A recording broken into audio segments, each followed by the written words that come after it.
ay ho bitobe ni toho o faga tangana sanjane tana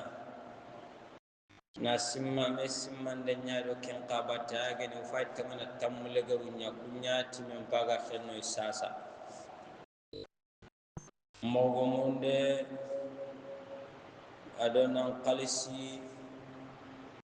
ibega mulina lo itikafunga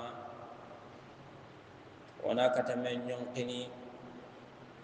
باذن الله تبارك وتعالى فارنتنا سبت تنيان عليه الصلاه والسلام nanti ani tikafun debarni ga wodene miside ma tamule garuni na kitabul itikaf ki itkiye no folla kebe gari itikafun kibare itikafu